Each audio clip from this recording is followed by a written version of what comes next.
નમસ્કાર વાયને ન્યૂઝ ચેનલમાં આપનું સ્વાગત છે। હવે જોઈએ આજના સમાચાર।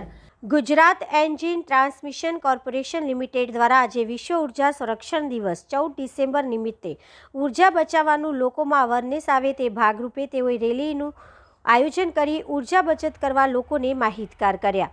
આજે વડોદરા શહેરમાં અલગ અલગ વીજ કંપની દ્વારા વિશ્વ ઉર્જા સંરક્ષણ દિવસ નિમિત્તે લોકોમાં ઉર્જા બચત કરી શકે તે ભાવથી રેલીનું આયોજન કરવામાં આવ્યું છે। Old Padra road Vidyutnagar substation Gujarat energy transmission corporation limited ઉર્જા બચાવવાની રેલી યોજી આંબેડકર સર્કલ ઉર્જા બચાવના લોકો સુધી મેસેજ પહોંચાડ્યો હતો। 8 ડિસેમ્બરથી 14 ડિસેમ્બર ઉર્જા સંરક્ષણ જાગૃતિ માટે આપણે રેલી કાઢવાનું આજે આયોજન કર્યું છે।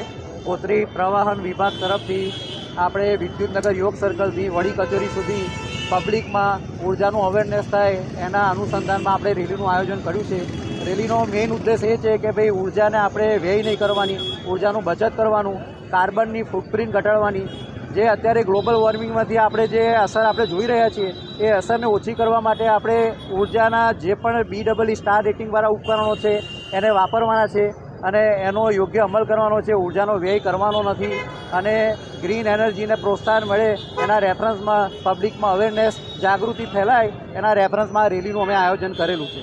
રેલી ક્યાંથી કાઢવામાં આવશે ને ક્યાં જગ્યાએ? રેલી આપણે વિદ્યુતનગર યોગ સર્કલથી કાઢીને અહીંયા એચઓની અમારી વડી કચેરી અમે પૂર્ણ કરીએ છીએ। ચિરાગ કુમાર હરિશ્ચંદ્ર શાહ, નાયબ ઇજનેર Gotri transmission division, GETCO. And press the bell icon. Never miss an update.